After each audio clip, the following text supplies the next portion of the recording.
বাটিটা নিয়েছি, বাটির মাপে সবকিছু দেবো। 1 বাটি সুজি দিলাম, 1 বাটি ময়দা, আর 1 বাটি ময়দা,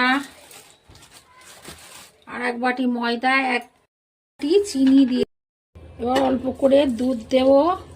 দুধ দিয়ে নারকেলটা দিয়ে চিনিটা দিয়ে দিলাম, আমুল দুধটা দিয়ে